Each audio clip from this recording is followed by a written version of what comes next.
말씀 계시록 11장 말씀 보겠습니다. 계시록 11장 1절로 13절 말씀 보겠습니다.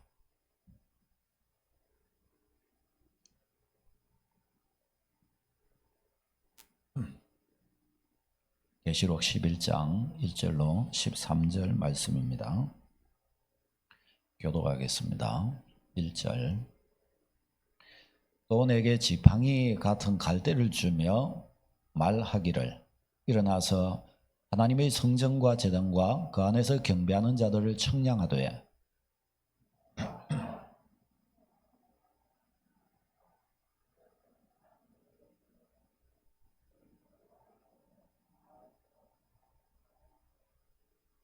내가 나의 두 정인에게 권세를 주리니 그들이 굵은 베옷을 입고 1260일을 예언하리라.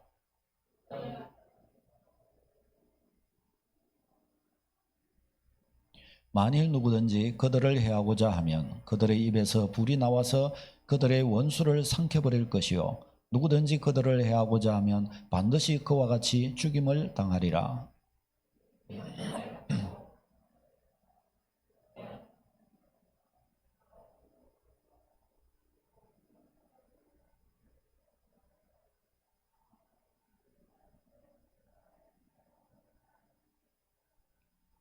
그들이 그 정언을 마칠 때에 무저갱으로부터 올라오는 짐승이 그들과 더불어 전쟁을 일으켜 그들을 이기고 그들을 죽일 터인즉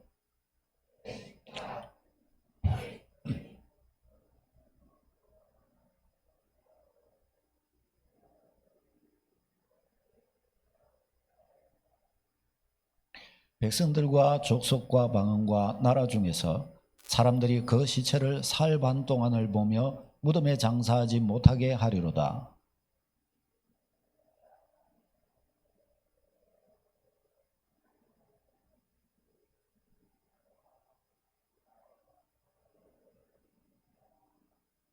(3일) 반 후에 하나님께로부터 생기가 그들 속에 들어가매 그들이 발로 일어서니 구경하는 자들이 크게 두려워하더라.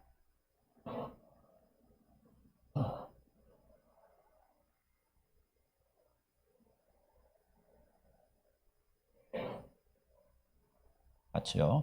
그때에 큰 지진이 나서 성 10분의 1이 무너지고 지진이 죽은 사람이 7천이라. 그 남은 자들이 두려워하여 영광을 하늘의 하나님께 돌리더라. 아멘. 아멘. 예, 우리 성도님들을 축복합니다. 벌써 첫 달이 지나고 둘째 달이 되었습니다. 둘째 달. 이제 이쯤 되면 올 한 해를 벌써 12분의 1이 이제 지나갔으니까 본격적으로 올 한 해를 우리가 믿음의 시동을 걸고 나아가야 하겠습니다. 오늘은 이 계시록 11장 말씀을 가지고 두 정인의 길이라는 제목을 가지고 말씀을 전하겠습니다.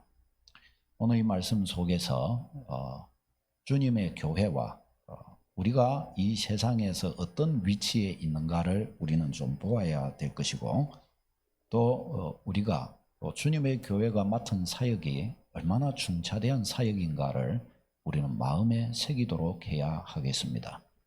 여러분 한 사람은 비단 여러분 한 사람이 아닙니다. 여러분에게 여러분을 통해 소망의 빛이 비추어져야 할 무수한 사람들이 여러분 뒤에 있다는 것을 오늘 이 말씀은 우리에게 가르쳐 줍니다. 그래서 여러분 한 분 한 분들은 존귀하게 그렇게 서야 하겠습니다. 자, 먼저 오늘 이 본문 말씀을 조금 해석해 보도록 하겠습니다. 이거 본문을 조금 해석해 가면서 이 내용으로 교훈을 받는 형태로 말씀을 보는데 어쩌면 오늘 이 본문 말씀에 조금 설명이 조금 많을 수도 있습니다. 설명이 많다는 것은 좀 다른 말로 지루하게 느껴질 수도 있다는 것을 말하고 또 집중하지 않으면 뭔 말인지 모르겠는 수도 있다는 것을 말합니다. 그러니까 집중을 해서 들어보시기를 바랍니다. 자, 오늘 이 말씀에 보면 사도 요한이 이 지팡이 같은 갈대를 받은 것을 볼 수가 있습니다. 이 갈대를 받았는데 이 갈대의 용도가 뭐냐? 저 고대 사회에서는 오늘날 우리처럼 자가 없습니다. 그래서 갈대를 끊어가지고 저것으로서 길이를 맞추어서 두고서 저것을 좌로 이렇게 활용을 했습니다. 이 좌를 누가 주었느냐? 10장 1절에 보면은 힘센 천사가 준 것으로 11장까지 연결된 본문에서 이렇게 볼 수가 있습니다. 천사는 이 자를 가지고 이 천사는 요한을 향하여 이 자를 가지고 뭐라고 합니까? 청량하라라고 이제 이야기를 합니다. 이 갈대를 가지고 1절에 보면 하나님의 성전과 제단과 그 안에서 경배하는 자들을 청량하라 그렇게 이야기를 합니다. 일반적으로 건물을 청량할 때 청량하는 이유가 여러분 뭐죠? 건물을 청량하는 것은 건물을 다시 지으려고 한다거나 아니면 그 건물을 잘 뜯어보아서 다시 소위 재건축을 하려고 한다거나 또 건물을 어떻게 잘 보존할 수 있을까 해서 그 건물에 무언가를 하기 위해서 그와 같이 청량을 하게 되지요. 오늘 이 본문에서 천사가 요한에게 성전과 제단과 경배하는 자들을 청량하라 이렇게 하신 것은 이제 내용을 보면은 하나님의 성전과 그 안에 있는 하나님의 백성들을 보호하기 위한 목적인 것을 볼 수가 있습니다. 여기에서 그러면 이 성전은 뭐냐? 신약 교회를 상징하는 것입니다. 신약 교회를 비유적으로 이 성전에 대입시킨 것입니다. 이 성전을 보호하기 위해서 하나님의 백성들을 보호하기 위해서 이제 청량을 하라라고 하는데 본문에는 성전을 두 부분으로 나누는 것을 볼 수가 있습니다. 하나는 성전과 제단과 그 안에서 경배하는 자들입니다. 그리고 또 하나는 바깥마당, 성전의 바깥마당입니다. 그것을 이방인의 뜰이라고 합니다. 솔로몬 성전에서 보면 솔로몬 성전이 저 큰 외곽에 나와 있는 저 큰 게 솔로몬 성전 전체입니다. 저 솔로몬 성전 전체에서 원래 이스라엘 백성들의 광야에서 하나님께서 지으라고 하셨던 대로 지었던 성막은 저기 성전이라고 표시된 동그라미 저 부분만 성막입니다. 성막의 모형입니다. 그런데 이 솔로몬 성전은 저렇게 크게 저렇게 지어져 있습니다. 저기에서 먼저 왼쪽 저 출입구가 있죠. 저기에 성전으로 들어가면 이방인의 뜰이 저기에 있습니다. 이방인의 뜰이 있고 그리고 오른쪽으로 들어가면 여인들의 뜰이 있죠. 저곳을 통해서 이제 성전으로 들어가게 됩니다. 저기에서 지금 이 본문 이 계시록 말씀에서 이 성전을 두 부분으로 나눈 것은 어디로 나누느냐? 저 이방인의 뜰과 저 안쪽에 나머지 모든 성전의 남은 부분 이 둘로 구분을 시킨 것을 볼 수가 있습니다. 그래서 요한을 향하여 저 성전과 제단과 그 안에서 경배하는 자들, 이방인의 뜰 안쪽에 하나님을 경배하는 자들을 따로 구별시키고 이방인의 뜰에 있는 자들을 따로 구별하라 이렇게 말씀합니다. 그리고 저 이방인의 뜰, 저걸 바깥마당이라고 표현을 했는데 저 이방인의 뜰에 있는 자들을 청량하지 말고 그냥 두라 그렇게 말씀을 합니다. 여기에서 이 그냥 두라라는 이 표현을 원문대로 하면 던져버리라는 겁니다. 밖으로 던져버리라라는 뜻입니다. 그러니까 밖으로 던지라는 말은 뭐예요? 저 이방인의 뜰에서 밖으로 던지는 것은 성전 밖으로 내쫓아라 그 말이죠. 왜 내쫓아라 그랬을까요?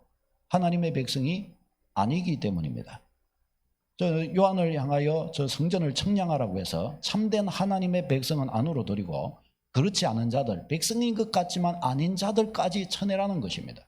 그래서 이방인의 뜰을 끝까지 끊어서 저곳은 그야말로 저곳은 이방인의 자리다.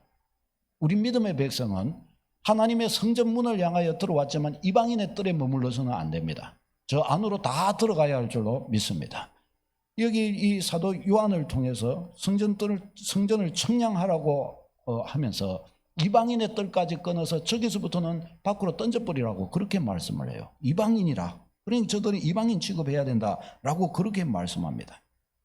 그리고 이제 말씀이 이어지기를 저 이방인들이 42달 동안 거룩한 성을 짓밟게 될 것이다 라고 그렇게 말씀을 합니다. 그 이방인들이 이것은 불신자죠. 소위 말하면 하나님을 경외치 않는 이들, 저들이 이 하나님의 백성들을 이제 거룩한 성, 신약 교회를 또한 상징하는데, 거룩한 성을 42달 동안 짓밟게 될 것이다, 핍박하게 될 것이다 라고 말씀을 합니다. 이 42달은 이제 계시록에 나오는 1260일, 3년 반, 한때 두때 반때 뭐 이런 기간하고 다 연결이 됩니다. 통일이 됩니다. 이 한때 두때 반때 42달 3년 반이라고 표현된 이 기간은 다 똑같은 기간입니다. 달로 표현하기도 하고 날로 표현하기도 하고 뭐 그렇게 한 것입니다. 그럼 이것은 그러면 무엇을 말하는 것인가? 예수님 초림에서 예수님 재림하시기까지의 기간 전체를 말하는 것입니다. 이 기간을 두고 3년 반, 42달, 한때 두때 반때, 오늘 본문에 1260일, 42달 이와 같이 표현을 한 것입니다. 이 기간을 뭐라고 하느냐? 교회 시대라고 그러는 거예요. 교회 시대. 그러니까 이 42달의 기간은 지금 우리와 무슨 관계가 있죠? 지금 우리가 살아가고 있는 바로 이 시대가 이 42달 안에 들어가 있다라는 것이에요. 지금 그러면 이 기간 속에 뭐예요? 짓밟히고 있는 기간이다라는 것으로 또한 표현할 수가 있는 겁니다. 지금 우리는 짓밟히고 있는 기간입니다. 이 기간이 바로 신약 교회의 기간입니다. 자, 이제 우리는 여기에서 이 말씀을 가지고서 본문을 이어가면서 몇 가지 좀 적용을 해 보겠습니다. 첫 번째, 우리는 세상을 보는 눈을 길러야 합니다. 우리 믿음의 백성은 세상을 바르게 보는 눈을 길러야 합니다. 여러분, 일반적으로 사람들은 자기 나름대로 세상을 여러 가지로 구분을 합니다. 유대인들은 세상을 유대인과 이방인으로 구분을 합니다. 또 어떤 사람은, 돈을 사랑하는 사람은 세상을 부자와 가난한 사람으로 구분할 것입니다. 또 권세를 사랑하는 사람은 권세 있는 자와 권세 없는 자로 이렇게 구분을 할 것입니다. 또 나라를 사랑하는 사람은 우리나라, 다른 나라 이렇게 구분을 할 것입니다. 그런데 성경은 그 모든 것들을 다 뒤로 해놓고 세상을 두 가지로 구분을 합니다. 하나는 세상 나라, 하나는 하나님의 나라입니다. 세상 나라는 사탄이 지배하는, 사탄의 지배를 받고 있는 나라를 말하고, 하나님의 나라는 하나님의 통치를 받고 있는 나라, 이 하나님의 나라를 말하는 것입니다.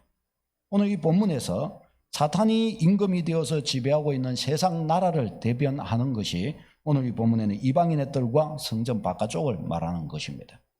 그리고 하나님의 통치, 하나님의 지배를 받는 곳은 어디예요? 바로 성전과 제단과 그곳에서 경배하는 자들이 있는 바로 이곳, 저들이 거처하는 바로 그곳, 거기를 하나님의 나라로 표현하고 있는 것입니다. 그러니까 세상 나라가 하나님의 나라를 42달 동안 짓밟는 모습으로 오늘 이 본문은 우리에게 표현을 하고 있습니다. 자, 여러분, 성경은 우리가 살고 있는 이 세상을 전쟁하고 있는 곳이라고 말씀을 합니다. 눈에 보이는 전쟁이 아니라 영적 전쟁이 일어나고 있는 곳이라고 말씀을 합니다. 누구와 누구의 싸움이냐? 바로 저 사단이 지배하고 있는 세상 나라와 하나님의 통치를 받고 있는 하나님의 나라가 싸우고 있는 형국을 가지고 있는 나라 모습이다 라고 그렇게 가르쳐줘요. 여러분, 왜 세상 나라와 하나님의 나라는 이와 같이 전쟁을 벌이며 싸우고 있을까요? 그것은 통치자가 다르기 때문입니다. 통치자가 다르기 때문이에요. 어떻게 통치자가 다르냐? 세상 나라는 사탄이 왕이 되어 있습니다. 사탄이 임금이 되어 있어요. 아니, 그러면 목사님, 하나님은 천지 만물을 창조하시고 천지 만물을 다스리시는 만왕의 왕, 만주의 주, 유일하신 하나님이시지 않습니까? 그러나 하나님이 통치하시지 않는 것도 있습니까? 없습니다. 그러나 하나님이 통치하시지 않는 것은 없습니다. 그런데 왜 세상 나라는 그러면 사탄이 통치하고 하나님이 통치하시는 하나님의 나라가 따로 이렇게 있는 것입니까? 세상 나라, 저 사탄이 지배하는 나라라고 해서 하나님의 통치가 없는 것은 아닙니다. 근본적으로 모든 만물은 하나님의 통치 아래에 있습니다. 그러나 저 세상 나라에 속한 곳은 하나님이 통치하지 않아서 하나님의 나라가 아니라 하나님의 통치를 거부하는 곳이기 때문에 하나님의 나라가 아닙니다. 하나님의 이 땅에 있는 하나님의 나라라고 하는 곳은 하나님의 통치를 받아들여서 하나님의 통치를 받는 그 사람들이 있는 바로 그곳에 하나님의 나라가 있고, 하나님의 통치를 받는 그 사람들이 바로 하나님의 나라 백성인 것이에요. 아멘. 그러니까 여러분, 우리가 가만히 다시 이해를 해 보십시다. 우리에게 하나님의 나라가 있습니까, 없습니까? 있죠. 이 하나님의 나라를 일반 사람들이 다 이야기하는 대로 그것을 천국이라고 그러는 거예요. 그러면 다시 말해서 우리 안에 천국이 있습니까, 없습니까? 옆에 분을 보시고 분명히 이야기해 보십시다. 당신 안에 천국이 있습니까? 솔직히 이야기해 보십시다. 저는 지금 지옥입니다. 저는 지금 천국입니다. 우리 안에 천국이 있어요. 천국이. 이 천국은 어디서 왔냐? 예수 그리스도를 믿음으로 예수 그리스도 안에서 온 거예요. 그런데 이 천국이라는 것을 좀 우리가 이해하기 쉽도록 표현하자면, 하나님의 통치하심, 통치가 실현되는 것, 하나님의 통치 자체가 천국이에요. 그러니까 천국이라고 이야기할 때 우리가 장차 진짜 장소적, 공간적인 천국으로 나아갈 거예요. 그러나 이 땅 가운데에서 하나님의 나라는 영적으로 임하는 나라예요. 그래서 하나님의 나라는 너희 가운데 있다라고 하나님은 그러셨어요. 그러니까 이 땅 가운데 임한 하나님의 나라는 뭐예요? 통치적 개념으로 임한 나라예요. 통치적 개념. 하나님의 통치를 받으면 그곳에 뭐예요? 하나님의 나라가 임하는 것입니다. 하나님의 통치를 거부하는 그곳에 뭐가 그러면 있겠어요? 하나님의 통치를 받는 곳에 하나님의 나라가 있으면, 하나님의 통치를 거부하는 곳에 그럼 뭐가 있을까요? 천국과 반대되는 곳은 어디죠? 하나님의 통치를 받는 곳에 뭐가 있어요? 천국이 있고, 하나님의 통치를 거부하는 곳에 뭐가 있어요? 여러분, 이걸 명심하시기를 축복합니다. 여러분이 하나님의 통치 안에 깊이 가고 자원하여 하나님의 통치를 향하여 달려나가면 여러분 안에 뭐가 풍성해질까요? 어떤 나라가 풍성해질까요? 그렇죠. 하나님의 나라 천국이 풍성해지게 될 것입니다. 만일에 여러분이 자원하여 하나님의 말씀을 거부하고 성령의 감동이 오는데 그것을 여러분 스스로 팽개치고 나아가게 되면 여러분에게 어떤 나라가 멀어질까요? 어떤 나라에서 멀어질까요? 하나님의 나라에서 멀어지는 거예요. 멀어진다면 말은 천국 못 간다 그 말이 아니라 풍성했던 하나님의 나라가 여러분 삶에서 빠져나간다는 거예요. 그러면 하나님의 나라, 풍성한 하나님의 나라가 빠져나가면 소위 어떤 나라가 더 가까이 다가올까요? 어둠의 나라가 가까이 다가오는 거예요. 그래서 하나님의 말씀을 가까이 하고 하나님의 통치를 받아가면 갈수록 외형적으로 보기에는 별 차이가 없는 것처럼 보이지만 그 안에는 천국이 풍성해져 가게 되는 거예요. 이 은혜를 누려본 수많은 우리의 선조들과 여러분이 있는 줄로 믿습니다. 주의 말씀을 쫓아 걸어가면 그곳에 뭐가 있어요? 하나님의 나라가 자꾸 다가오는 거예요. 이것을 거부하는 곳에 뭐가 있어요? 한숨 쉬게 되는 것입니다. 한숨 쉬게 되는 거예요. 그래서 목회자의 사역이 뭐냐? 자꾸 하나님의 말씀 가르치면서 하나님 내 뜻대로 사는 것보다 하나님 뜻대로 사는 게 낫습니다. 나의 지혜로 사는, 인간의 지혜로 사는 것보다 하나님 지혜로 사는 게 낫습니다. 주의를 거부하는 것보다 주의 날을 지키고 하나님 경배하고 믿음의 지체들이 함께 같이 하나님 예배하고 서로 신앙의 교제를 가지며 하나님 위하여 사는 것이 더 좋은 것입니다. 그렇게 한번 살아보세요. 하나님의 나라가 임합니다.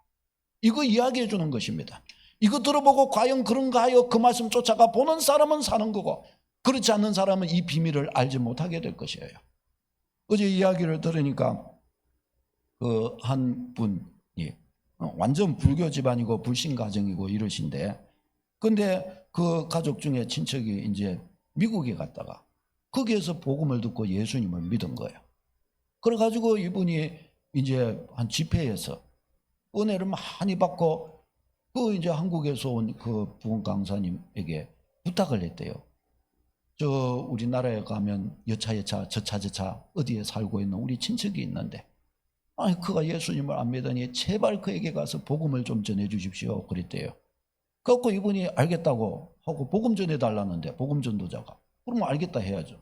그래가지고 교회로 오셨다가 당신은 가지는 못하고 부교육자를 보냈대요. 가가지고 여차저차 저차저차 했는데 예수님 믿으시라고. 너무 강권해서 그렇게 이야기하셨더라고. 그러면서 그렇게 이야기를 하니까 이분이 그 이야기를 듣고서 이건 뭐 나는 내 체질 아니요, 교회는 내 체질 아니요, 나는 나무 아미 타부 뭐 나는 이 체질이요. 그랬다가 그분이 그렇게 했다가 뭐 이제 요리 걸어가다가, 여러분 복음이 전해진다고 하는 것은 엄청난 기회가 그에게 다가온 것을 말하는 거예요. 우리는 미래가 어찌 될지 모르잖아요. 하나님은 어떤 상황 속에서 네가 복음을 받아야 된다라고 하시기에 누군가를 보내서 복음 전하게 하시는 거예요. 그랬는데 그분이 그걸 거부했죠. 얼마 있지 않아가지고 그들의 가정에 이게 어떤 이런저런 어려움이 이렇게 왔대요. 그 고난 속에서 과거에 들었던 하나님이 살아계신다 그 말을 듣고 이분이 교회를 찾아가게 된 거예요. 교회를 찾아갔다가 거기에서 예수님을 만나게 돼요. 그리고 자기에게 부딪혀왔던 문제를 이겨가면서 복음 가지고 이제 살기 위해서, 이제 믿음으로 살기 위해서 막 믿음의 기초를 늘고 그렇게 이제 다니고 있다고 그렇게 이야기를 하더라고요. 지금도 그렇게 하고 있어요. 어제 본 분, 아는 분은 알 거예요. 그렇게 하고 있다는 거예요. 여러분, 이게 복음의 나라가 그런 거예요. 세상 나라를 하나님의 나라로 바꾸어주는 거예요. 하나님의 나라로 바꾸어주는 게 뭐냐? 예수 그리스도 이름인 줄로 믿습니다. 그러니까 이제 하나님의 나라 되는 거예요. 그러니까 여러분 이 말씀을 정말 여러분 마음에 새기기를 원한다면 꼭 기억하십시오. 내 삶에 불행이 많냐 행복이 많냐라고 해서 불행이 많다, 곰곰이 생각해 보시기 바랍니다. 과연 하나님의 말씀이 참이냐? 그렇다면 내가 진짜 이 상태에서 다른 어떤 것을 생각지 않고 하나님께 내가 굴복한다면 내 삶에 하나님의 통치가 일어나고 그 통치 속에서 하나님의 나라는 내 삶에 확장될 것이 맞냐? 분명한 줄로 믿으시기를 축원합니다. 하나님의 나라는 여러분의 선택 속에서 찾아옵니다. 여러분이 어디에 굴복하느냐에 따라 하나님의 나라가 되냐 안 되냐가 갈라지는 것이에요. 성경은 그것을 우리에게 가르쳐 줍니다. 그게 하나님의 나라인 거예요. 하나님의 나라. 여러분, 사탄은 그러면 왜 하나님의 나라와 세상 나라가 이렇게 전쟁을 벌이는 것일까요? 하나님의 나라가 좋고 세상 나라가 안 좋은 것은 너무나 분명하잖아요. 그런데 왜 수많은 사람들이 하나님의 나라에 있기보다 세상 나라에 왜 더 많이 있으며 왜 세상 나라는 하나님의 나라를 집어삼키기 위해 저렇게 애를 쓰는 것일까요? 안 좋은데 왜 안 좋은 그것을 가지고 왜 좋은 것을 자꾸 없애려고 그렇게 하는 것일까요? 여러분, 사실 지혜로운 사람이라면 어떻게 해요? 좋은 것을 보면 이게 좋네, 나는 요거는 취할란다, 나는 이쪽으로 갈란다, 이게 나를 행복하게 하고 이게 내가 사는데 더 아름답게 만들어주니 나는 더 아름다운 것, 더 행복하게 만들고 좋은 것을 쫓아가야지. 이게 지혜로운 사람이잖아요. 예를 들어 사람이 딱 봤는데 저건 나를 망하게 하겠구나, 그런데 나는 저게 좋아하면서 그쪽으로 갈 사람이 있습니까 없습니까? 다 그렇게 가시는군요. 대답을 안 하시는 거죠. 나를 죽는 건데 내가 그걸 왜 따라가겠어요? 그러나 실제적으로는 어떻게 해요? 세상에 수많은 사람들, 우리 자신도 그런 경험을 가지고 있고 수많은 사람들이 나를 죽이는 것이다라고 알고 있으면서도 사실은 어떻게 해요? 생명을 쫓아가는 것보다 죽이는 그것을 쫓아가는 일이 더 많은 겁니다. 여러분, 어떻게 해서 그런 일이 일어나는 것일까요? 왜 그렇게 되는 것일까요? 나는 또 왜 그렇게 나아간 적들이 있는 것일까요? 여러분, 일반적으로 악인도 자기에게 아무 소용이 없고 또 그리고 자기에게 아무 소망이 없다고 여겨질 때는 어떻게 해요? 소위 말하면 내려놓게 되어 있습니다. 막 악을 쓰고 애를 쓰고 막 이렇게 하고 안 되는데 이거는 도저히 불가능한 일이다, 그걸 확정되면 어떻게 해요? 내려놓게 되어 있어요.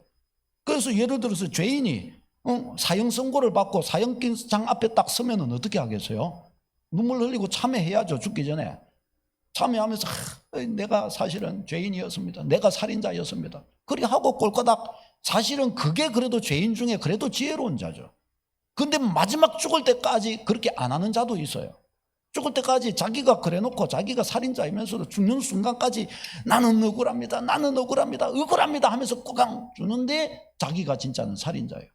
그런데 왜 자기는 억울합니다, 억울합니다 그러면서 죽을까요?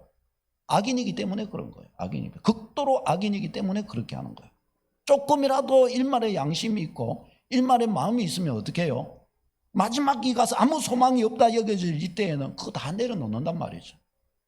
과거에 그 1993년 지존파 사건 있었을 때 24살인 김현양이 그 젊은 그 청년, 이 사람이 딱 잡혔을 때 그가 매스컴 앞에서 뭐라고 말했습니까? 부자에 대한 살인을 시작도 제대로 해보지 않고 붙잡힌 것이 원통하고 억울하다. 저들을 다 죽이고 나도 죽으려고 그랬는데 못한 것이 너무나 억울하다. 이러면서 제피가 사형장의 이슬로 이렇게 사라졌다고 합니다. 그러니까 처음에 잡힐 때 이렇게 잡혀요. 근데 이 사람이 그래도 일말의 양심이 있으면 어떻게 해요? 사형당하기 전에 그래도 내려놓고 회개하겠죠. 그렇게 되는 거예요. 웬만하면 그렇게 합니다. 그런데 세상 임금으로 되어 있는 사탄이라는 존재는 어떨까요? 사탄은 그렇게 하지 않는다는 거예요. 성경에 보면 사탄은 어떻게 해요? 사탄은 자기의 멸망이 확정되어 있다고 성경은 말씀합니다. 계시록 12장 10절 12절 읽겠습니다. 시작. 우리 형제들을 참수하던 자, 곧 우리 하나님 앞에서 밤낮 참수하던 자가 쫓겨났고, 그러나 땅과 바다는 화 있을진저 이는 마귀가 자기의 때가 얼마 남지 않은 줄 알므로 크게 분내어 너희에게 내려갔음이라. 아멘. 형제들을 참수하던 자, 죄를 자꾸 떠들어내던 자, 밤낮 고자질하고 고소하고 욕하고 막 끌어내리던 자, 이런 자들이 하나님 앞에서 쫓겨났어요. 어디로 갔냐? 땅과 바다로 갔다고 말씀합니다. 이것은 하나님의 통치를 받지 않는 자들에게로 갔다는 것을 말합니다. 그래서 땅과 바다는 화 있을진저 마귀가 자기 때가 얼마 남지 않은 줄 알고, 다시 말해서 하나님이 마귀의 때를 마지막을 정해 놓았다는 거예요. 마귀의 마지막이 정해지고 지옥에 떨어질 날이 다가왔다는 겁니다. 그것이 얼마 남지 않은 줄 알고 어떻게 해요? 분을 내어 너희 가운데로 내려갔다라고 말씀합니다. 저 분은 무슨 분일까요? 자기의 때가 얼마 남지 않은 그 분노를 가지고 간 겁니다.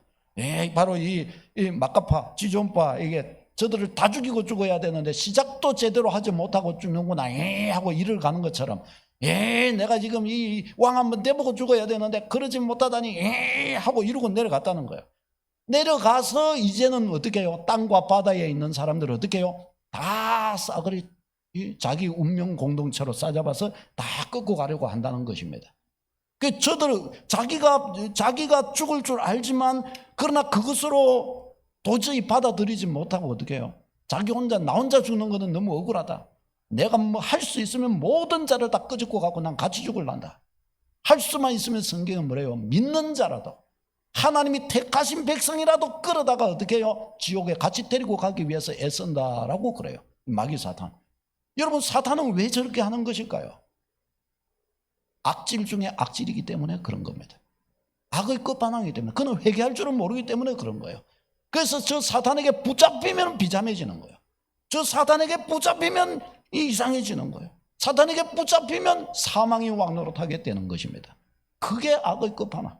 그러니까 저런 사탄의 지배를 받는 곳이 바로 세상 나라인 거예요. 이 세상 나라가 그래서 어떻게 해요? 세상에 살고 있는 모든 영혼을 자기의 운명 공동체로 끌어들이려고 할 뿐만 아니라 하나님의 나라, 하나님의 백성까지도 그 자리로 끌고 가기 위해서 애를 쓴다는 것이에요. 이게 지금 세상 나라의 영적인 모습이라는 것입니다. 우리가 살고 이 세상 나라가 다른 곳에 있는 것이 아니라 우리가 살아가고 있는 이 세상의 영적 모습이 바로 그렇다는 거예요. 저 이스라엘 땅에 전쟁이 지금 있잖아요. 저 러시아 우크라이나 땅에 전쟁이 있잖아요. 저 전쟁이 왜 있습니까? 인간적으로 보면 러시아가 살기 위해 우크라이나를 집어삼키려고 저러고, 팔레스틴 땅 이 백성들과 유대인들과 저 또 서로 살기 위해서 서로 죽고 죽이기 위해서 저런 땅 따먹게 하기 위해서 저러고 있는 것이다. 뭐 다 이렇게 보이는 거예요. 그러나 그 뒤에는 뭐가 있는 겁니까? 흑암의 세력이 있는 거예요. 저들이 왕노릇하면서 전쟁을 일으키도록 만들고, 저들이 왕노릇하면서 사람들 간에 불화하고 악한 심성을 심고, 나라와 나라 사이에는 경쟁하면서 포탄을 날리고 미사일을 날리도록 만들고, 사람과 사람, 개인 대 개인 간의 관계에서는 미움과 다툼과 시기와 질투를 불러일으키고 죽고 죽이게 만드는 그런 자를 끌고 가도록 하는 것입니다. 여러분, 사람이 가만히 보면은 누군가가 나를 불행하게 하는 게 아니에요. 사실은 내가 나 자신을 불행으로 끌고 갑니다. 나를 불행으로 끌고 가는 자, 바로 그 자가 누굽니까? 속이는 자 사탄인 줄로 믿습니다. 그렇게 영향력을 미치는 거예요, 우리 인류에게. 그래서 오늘 저 계시록 12장의 말씀은 어떻게 해요? 땅과 바다는 화 있을진저. 왜 그러냐? 사탄이 너희에게로 내려갔기 때문이라 라고 그렇게 말씀을 합니다. 누가 저 사탄을 이길 수 있어요? 하나님 나라 말씀, 하나님의 법도와 말씀을 아는 자가 이기는 줄로 믿습니다. 여러분, 사탄은 무서울 것이 없어요. 왜 그래요? 사탄은 이미 지옥이 확정되어 있는 자입니다. 이미 그는 이것은 불변하는 거예요. 그 지옥에 살고 있고 그는 지옥이 확정되어져 있는 자예요. 그러니까 어떻게 해요? 더할 것도 없고 덜할 것도 없는 거예요. 그래서 어떻게 해요? 필사적으로 악을 쓰는 겁니다. 필사적으로 누구든지 잡아다가 자기 국명 공동체로 만들기 위해서 끌고 가기 위해 그렇게 하는 거예요. 악인이 왜 악을 행합니까? 악인이기 때문에 악을 행하는 거예요. 선인은 이해를 못하죠. 아니 저 사람 왜 저래? 저리 안 살면 되는데 이렇게 살면 훨씬 좋고 이렇게 살면 너무너무 좋은데 왜 저 사람은 저렇게 살까? 왜 스스로를 저렇게 망가뜨리고 왜 스스로 불행하게 만들까? 그것은 어쩔 수가 없는 거예요. 알지만 그렇게 들어가는 것이, 우리도 그렇게 살아보았잖아요. 흑암의 세력은 그런 거예요. 흑암의 마귀 사단은 그런 존재입니다. 흑암한 존재이기 때문에 악의 근원이기 때문에 회개할 줄을 알지 못하고 누구든지 끌어다가 바로 그 자기 자리로 데리고 가려고 그러는 것입니다. 성경은 이 세상이 바로 이 사탄이 임금이 되어 있는 바로 그 나라화 되어 있다라고 우리에게 가르쳐 줍니다. 저들은 회개를 그래서 모르는 거예요. 사랑하는 여러분, 사탄은 일말의 가책도 일말의 양심도 없습니다. 우리 주의 백성은 절대로 사탄의 손에 빠져서는 안 될 줄로 믿습니다. 성경이 우리에게 말씀합니다. 읽겠습니다. 시작. 근신하라 깨어라 너희 대적 마귀가 우는 사자같이 두루다니며 삼킬 자를 찾나니 너희는 믿음을 굳건하게 하여 그를 대적하라. 아멘. 그래서 저러시는 거예요. 절대로 사탄 손에 일말이라도 빠져들 생각하지 마라. 절대로 용납해 두지 마라. 깨어라. 마귀가 우는 사자같이 삼킬 자를 찾아서 다니고 불행하게 만들 자를 찾고자 다니고 있으니 너희는 믿음에 굳게 서서 그를 대적하라. 여러분, 사탄의 세력은요, 대적해야 승리해요. 뭐 가지고? 십자가의 보혈의 능력을 가지고 대적해야 승리해요. 사탄은요, 굴복하면 어떻게 해요? 종삼아 버립니다. 사람도 간악한 사람들 여러분 알죠? 군대에서도, 군대 가보신 분들 알 거예요. 군대에서도요, 제일 고생하는 사람이 뭐냐? 못된 고참한테 자꾸 굽신거리면 고생해요. 왜? 종삼아 버립니다. 뭐 고참이 고분고분하다 이래가지고 그거 다 시켜먹는 거예요. 요즘 여러분 세상도 어떻게 해요? 세상도 너무 착하고 너무 고분고분하면 어떻게 해요? 맨날 욕을 먹고, 잘해도 욕을 먹고 못해도 욕을 먹고 맨날 욕을 먹고 맨날 떨림당하고 그래요. 그러니까 세상 살아가는 소위 말해 법을 터득한 사람들 어떻게 해요?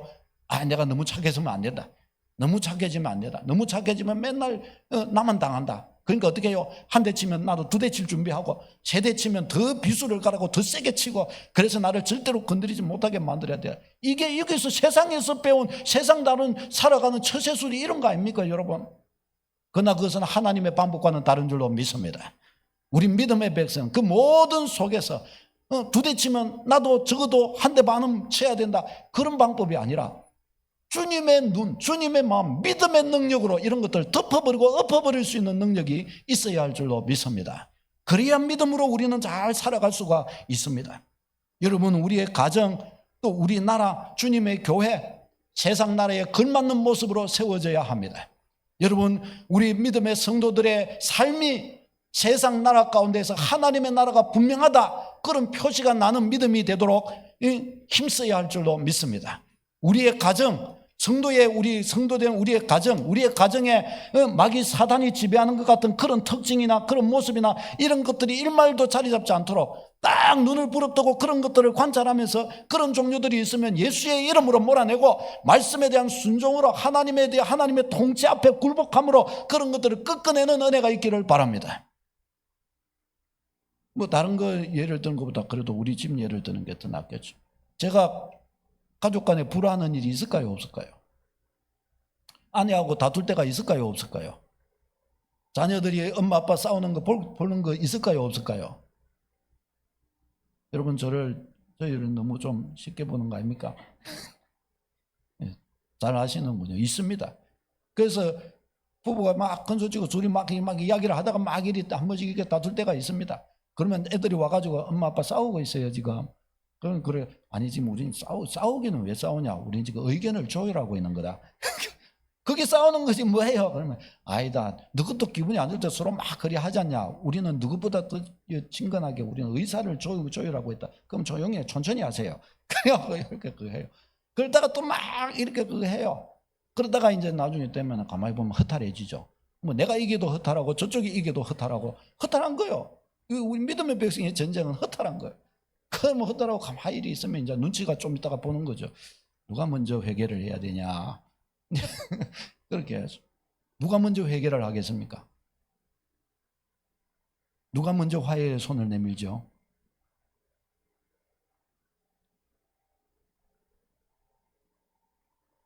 제가 먼저 화해의 손을 내밀죠.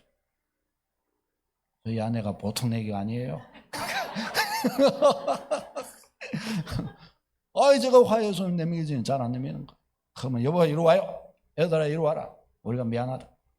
큰 소리 내서 미안하다. 아내한테 여보 내가 미안해서 나도 뭐 잘한 거 없어요. 내가 먼저 그래야 되는데. 그럼 또 저는 또 싹 돌아서면서 말하죠. 지는 거 이기는 거다. 하면서 먼저 회개하는 자가 이기는 거다. 이러면서 이제 이렇게 하는 거죠. 소위 저희 모델로 이야기를 하자면 이 뭐예요? 하나님의 나라로 세상 나라 될 것을 꺾어버린 겁니다. 할렐루야. 우리의 가정을 자꾸 그렇게 만들어가는 겁니다. 주님의 교회도 마찬가지죠. 주님의 교회를 두고 하나님 나라의 중심부예요. 이 땅에 임한 하나님 나라의 중심부, 핵심이 되는 것이 주님의 교회입니다. 교회 가운데 하나님의 나라가 있는 거예요. 그러면 우리는 세상 사람들과 우리 스스로에게도 뭐라고 말할 수 있어야 돼요? 너가 추구하는 너가 들어갈 하나님 나라는 어디냐라고 하면은 우리는 뭐라고 말할 수 있어요? 우리 교회에 와보라. 할렐루야. 거기에 여기 와보면 하나님 나라가 어디 있는지 알게 될 거고 어떻게 생겼는지 보게 될 것이다. 우리는 이런 확신을 가지고 이것을 보여주고 우리 스스로에게 나타내고 우리가 이 가운데서 살 수 있도록 해야 할 줄로 믿습니다. 그것은 하나님의 나라가 어떻게 그러면 그와 같이 나타낼 수 있을까요? 우리가 절대적인 주님의 통치 속으로 나아갈 때 이것은 구체적으로 드러나게 되는 것입니다. 우리 한 사람 한 사람이 참으로 주님의 교회가 하나님의 통치에 굴복하고 예수 그리스도의 머리 되심을 인정하고 그 뜻을 향하여 나아갈 때 주님의 교회 가운데는 하나님 나라가 풍성하게 다가오게 돼요. 이 죄악 가운데 있던 사람, 세상 나라 가운데 있던 사람이 교회로 나오는 순간부터 해서 그 벅찬 감격에 사로잡히게 되는 거예요. 하나님의 은혜에 성령의 감동에 뭉쳐오는 그 은혜 앞에 가슴이 막 메어지는 거예요. 주님의 교회 가운데서 수많은 여러 사람들이 저는 우리 교회에 하고 예배 드리고 또 만나고 그래 했잖아요. 여러분들이 목사님 눈물이 쏟아져서 어쩔 줄을 몰라서 내가 오늘 혼났습니다. 이러기도 하고 막 그런 분들 많아 있었어요. 이건 너무 감사한 거예요. 왜요? 하나님의 나라예요. 하나님의 나라. 우리에게 그런 은혜 주신 것을 감사를 드립니다. 하나님 우리 교회에 그런 은혜 주신 것을 감사를 드려요.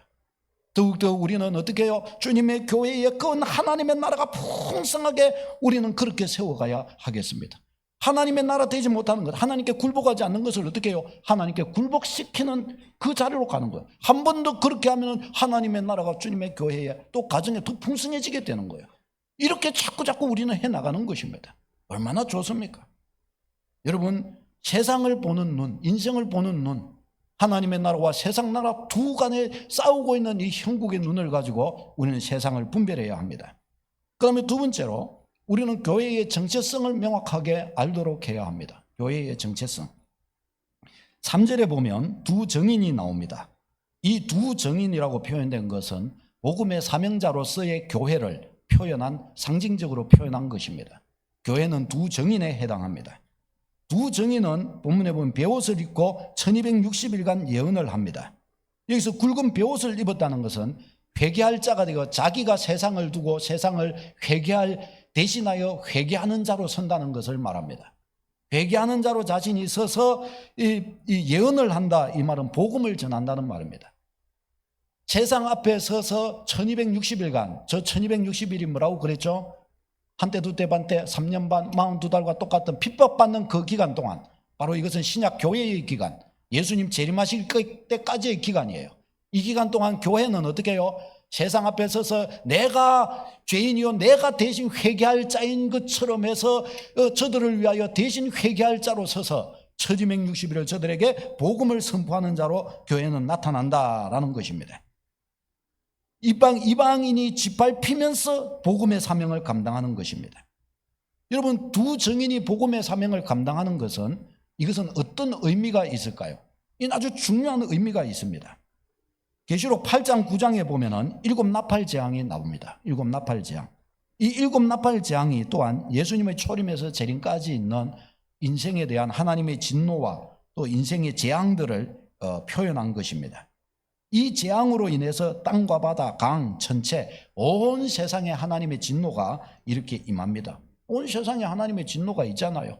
영혼이 불행하고 사람들이 이 땅을 살아가는 게 불행한 거, 그건 뭐 이상한 일이 아니에요. 왜? 진노 가운데 있는 세상이기 때문입니다.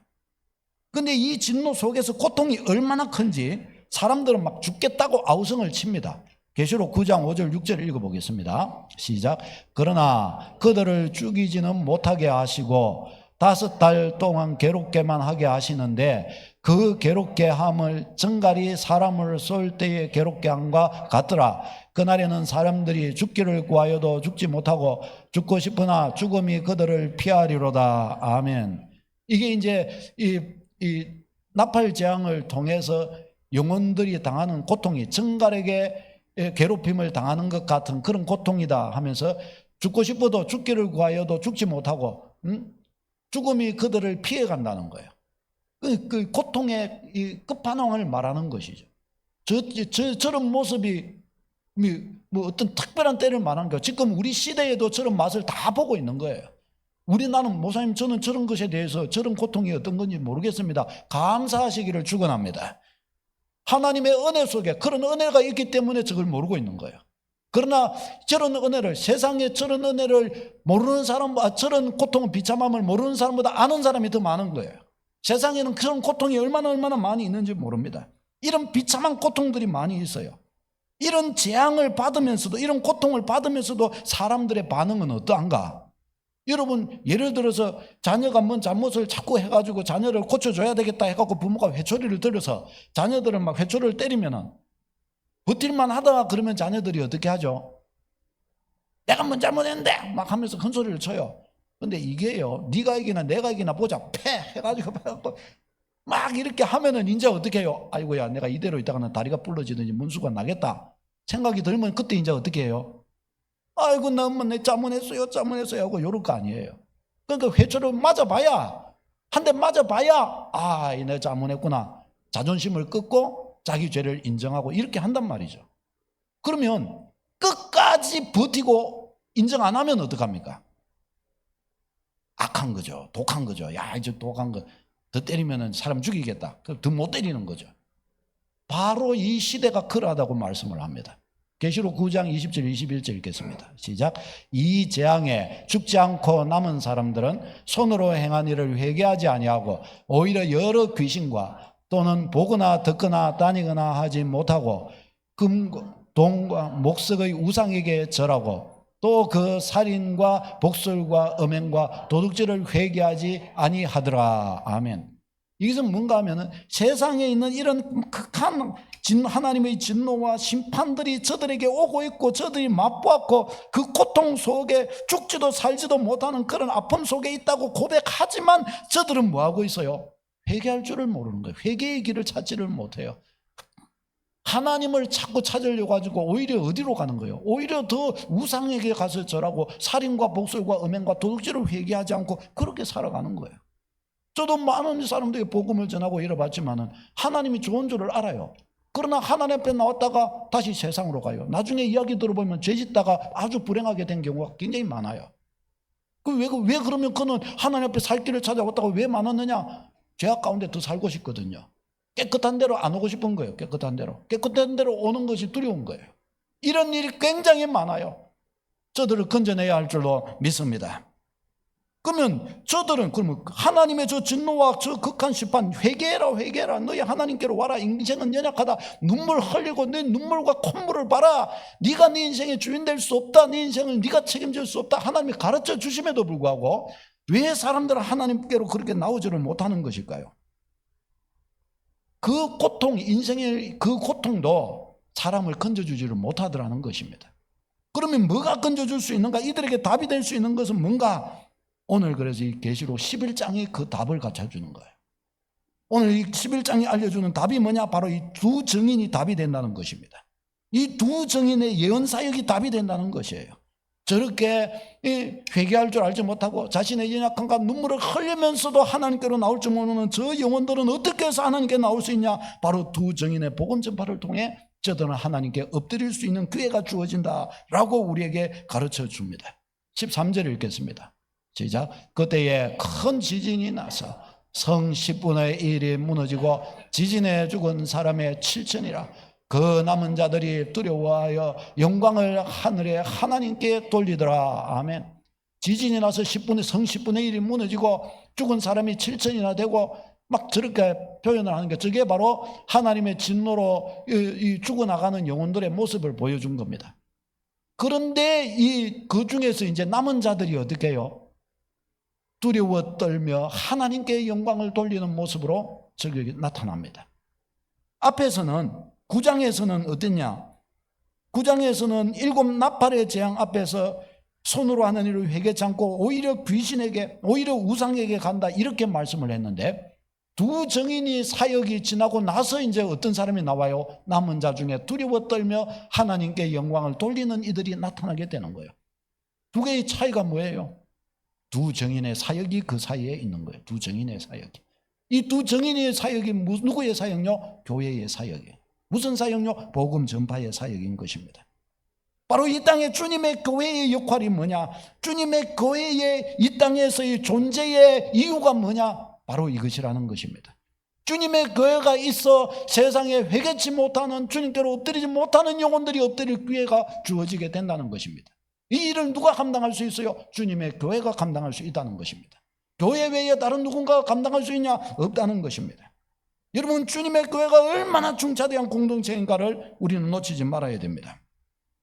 교회의 사역을 통해서 사탄에게 붙들려 지옥에 끌려가는 영혼들이 건진받게 됩니다. 어떤 재앙과 어떤 고통과 극한 진노 앞에서도 회개할 줄 모르는, 하나님께 나아지 못하는 영혼들도 은혜 받은 나, 예수의 제자가 된 나, 한 사람의 순장이 된 내가 그에게 나아가 그를 품고 기도해주고 그에게 복음을 전하고 그를 강권하고 그를 인도할 때 그의 마음 녹아내린다는 것입니다. 할렐루야. 하나님이 교회에게 바로 이 축복, 이 은혜, 이 사명을 주신 거예요. 여러분, 주님의 교회에 이 땅에 존재하는 존재 목적이 얼마나 소중한지 몰라요. 주님 교회가 가지고 있는 교회의 사명이 얼마나 중차대한 사명인지 몰라요. 그래서 교회를 세상의 등불이라고 말한 거예요. 사람이 등불을 켜서 등경 위에 두고 말 아래에 두지, 어두운 데 두지 않는 이유가 뭐냐? 온 세상을 비추기 위함이라고 그랬어요. 우리가 가지고 있는 복음이 세상에 빛된 복음이에요. 이 복음을 널리 세상에 비추라는 거예요. 그러면 어떻게 해요? 빛에 비치는 사람마다 하나님 앞으로 나올 기회가 주어진다는 것입니다. 이렇게 쓰임받는 주의 교회 되어야 할 줄로 믿습니다. 우리가 전하지 않고서는 저들이 하나님께로 나올 수가 없어요. 우리 주님의 교회는 어떤 자세를 가져야 되냐? 첫 번째 읽어보겠습니다. 시작. 교회는 세상의 마지막 소망이다. 아멘. 교회가 세상의 마지막 소망임을 잊지 말아야 됩니다.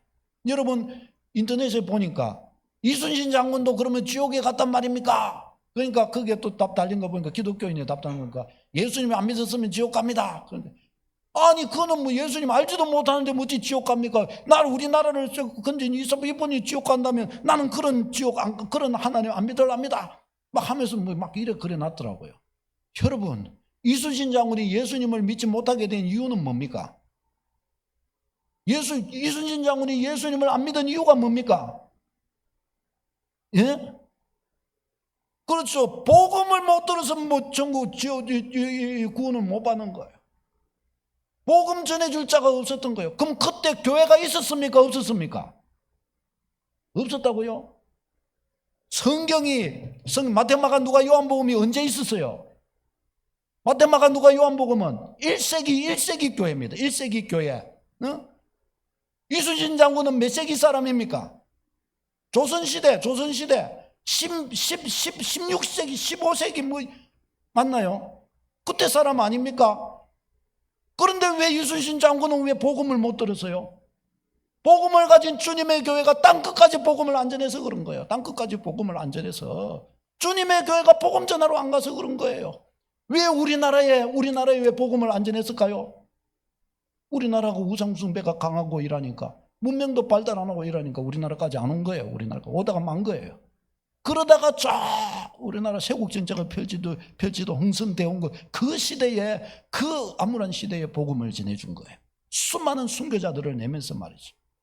그러니까 그때의 그 엄청난 그 복음의 영향을 받아 지금의 우리가 된 것이에요. 지금의 우리가. 이 얼마나 우리에게 축복인지 몰라요. 세상의 마지막 소망 복음이에요. 우리가 복음을 전하지 않으면 어떻게 해요? 어떤 나라는 이순신 장군과 같은 훌륭한 사람 다 지옥 가게 될 거예요. 우리나라 가운데에서도 마찬가지입니다. 그렇게 될 것입니다. 두 번째, 교회는 하나님의 능력을 힘입어야 됩니다. 빨리 읽겠습니다. 시작. 그들이 권능을 가지고 하늘을 닫아 그 예언을 하는 날 동안 비가 오지 못하게 하고, 또 권능을 가지고 물을 피로 변하게 하고, 아무 때든지 원하는 대로 여러 가지 재앙으로 땅을 치리로다. 아멘.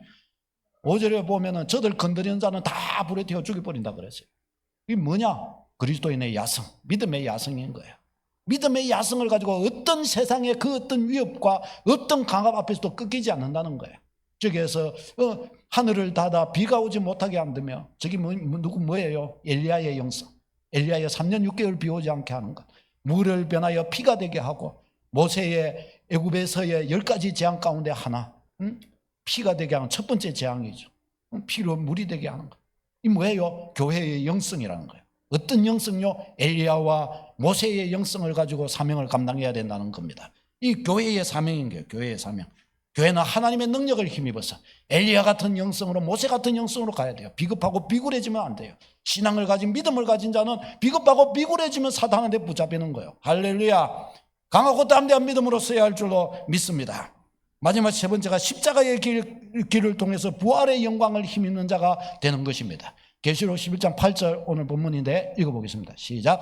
그들의 시체가 큰 성길에 있으리니 그 성은 영적으로 하면 소돔이라고도 하고 애굽이라고도 하니 곧 그들의 주께서 십자가에 못 박히신 곳이라. 아멘. 그들의 시체가 누구의 시체일까요? 두 정인의 시체입니다. 두 정인은 어떻게 됐어요? 결국에는 엘리야 영성, 모세의 영성으로 사역을 감당했지만은 어떻게 해요? 저 악한 이들에 의해서 죽음을 당하게 됩니다. 근데 저들이 죽는 자리가 어디예요? 예수님이 십자가에 못 박히신 바로 그 자리인 거예요. 무엇을 말하는 거예요? 저들은 예수님 따르는 길을 갔다, 예수님 제자의 길을 갔다, 십자가의 길을 갔다, 그 말입니다. 저들은 예수의 길을 가는 사람, 소돔과 고모라와 같은 저 악한 사탄이 지배하는 세상 가운데에서 복음의 사명을 감당하는 이들이라는 거예요.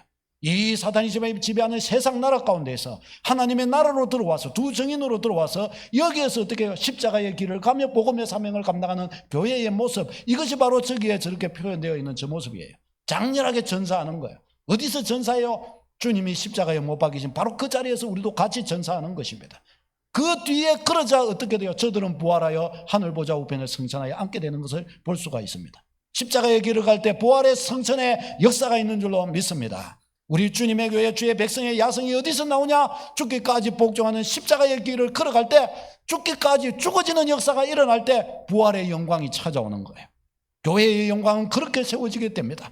저와 여러분 모두 다 111 비전, 3320 비전으로 서서 이 은혜의 역사를 감당하고 승리하는 축복이 있기를 바랍니다. 옆에 분에게 얘기해줍니다. 111, 3320이 우리의 것입니다. 아멘. 기도하겠습니다.